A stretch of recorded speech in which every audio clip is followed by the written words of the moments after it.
अनिल जो होता है उत्तर प्रदेश का रहने वाला होता है और अनिल एक प्राइवेट कंपनी में जॉब करता है।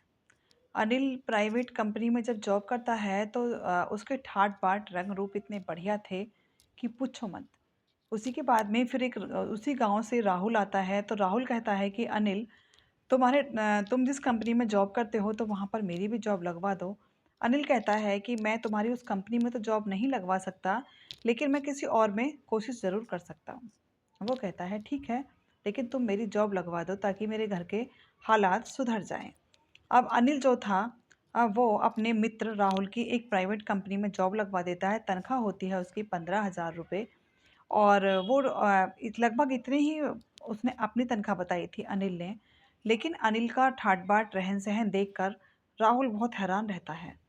वो कहता है कि इतनी बढ़िया-बढ़िया ये कपड़े पहनता है, इतनी हर दिन शॉपिंग करता है, परफ्यूम-वर्फ्यूम लगाकर ये घर से ऐसे निकलता है जैसे पता नहीं कहाँ जा रहा है।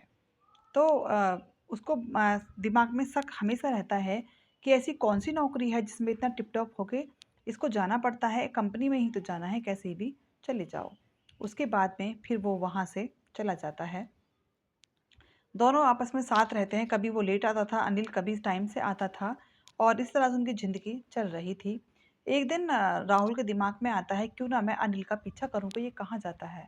तब वो राहुल जो है वो अनिल का पीछा करता है तो वो फ्लाईओवर के नीचे जाता है।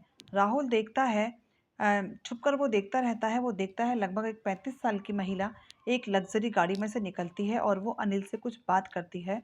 अनिल उस गाड़ी में बैठता है और चला जाता है। उसके बाद में फिर वो परेशान हो जाता है कि ऐसे कौन-सी नौकरी है? फिर उसके बाद वो फिर से अपने रूम पर जाकर लेट जाता है। अगले दिन फिर अनिल उसी तरह टिप-टॉप होकर जाता है और जाने के बाद में फिर वो एक लग्ज़री गाड़ी आकर रुकती है और लग्ज़री गाड़ी में से फिर एक महिला निकलती है खूबसूरत-सी, फिर वो उसके साथ में चला जाता है।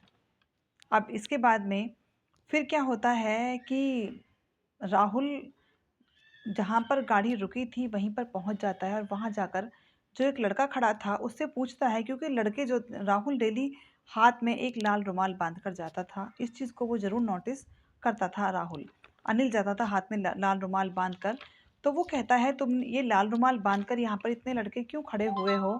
तब वो कहता है कि यहाँ पर बहुत अमीर-अमीर घरों की महिलाएँ आती हैं, जो कि जो लड़का उन्हें पसंद आता है, उसको अपनी गाड़ी में अपने साथ लेकर चली जाती हैं। इस तरह से वो दिन के 10,000 या 15,000, 20,000 रुपए इस तरह से मुँह माँगे देती हैं। अब बस क्या था कि राहुल को लगा क्यों ना मैं भी इस 15,000 की नौकरी को करता हूँ, परिवार का गुज़ारा होता नहीं है, तो मैं भी इसी काम को कर लेता हूँ। तो अब राहुल भी अगले दिन अनिल अनिल अपने गाँव चला जाता है, 2-3 दिन की छुट्टी लेकर बोलता है कि मुझे छुट्टी पे जाना है, मैं 4-5 दिन में लौटूँगा और इतने तुम अपना देख लेना रूम को। वो कहता है ठीक है। अब क्या था कि जो राहुल था, वो भी अनिल की तरह हाथ में लाल रुमाल बाँधता है और वो भी वहीं जाकर खड़ा हो जाता है।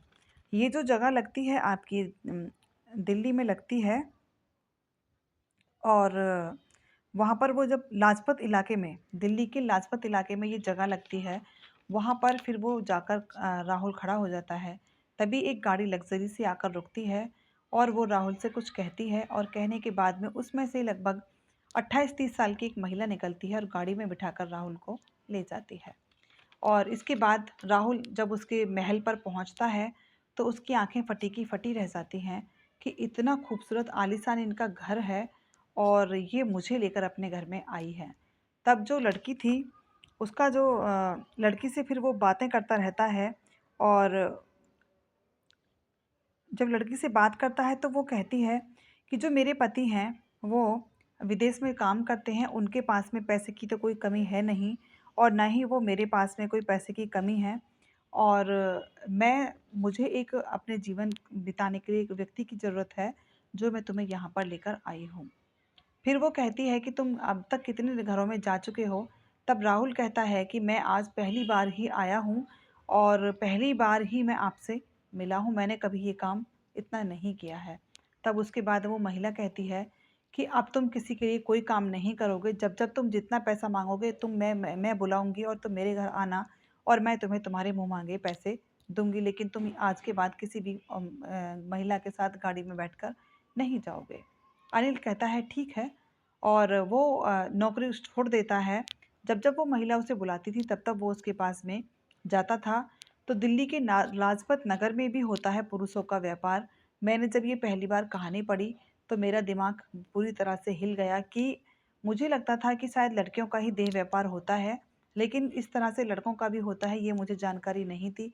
जब मुझे ये जानकारी हुई तो मुझे भी लगा कि जो ये पति बाहर रहते हैं जिन महिलाओं के, तो वो थोड़ा-सा इस चीज़ पर ध्यान दें, क्योंकि वो पूरी लगन, शिद्दत और ईमानदारी के साथ में अपने परिवार के लिए पैसा कमाते हैं और महिलाएँ बच्चों को स्कूल भेजकर वो इस तरह के काम करती हैं।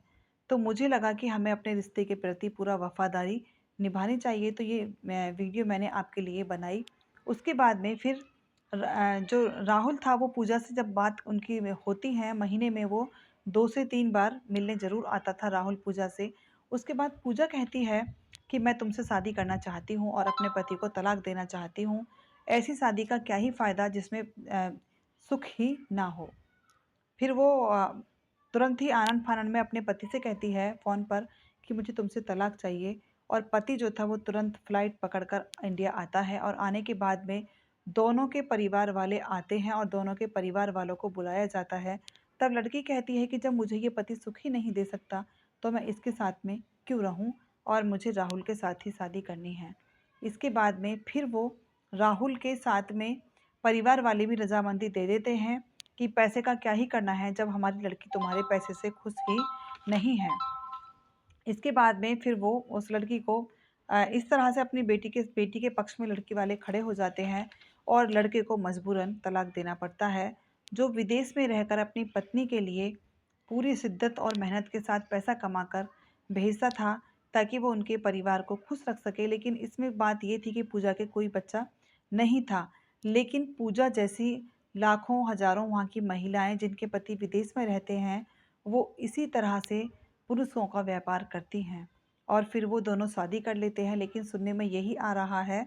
उसके बाद वो दोनों अपनी पोस्ट डालते हैं और कहते हैं कि हमने दोनों ने गलत काम छोड़कर अब हमारे 2 बच्चे हैं और हम 2 बच्चों के साथ अपने परिवार में हँसी-खुशी रहते हैं। तो मैं कहानी को सुनाकर किसी को ब्लेम नहीं लगा रही, किसी पर किसी तरह का कोई कमेंट नहीं कर रही हूँ। सिर्फ़ इतना कहना चाहती हूँ कि अपने रिश्ते के प्रति वफ़ादार रहें और सावधान रहें और सतर्क रहें। Thank you and have a nice day.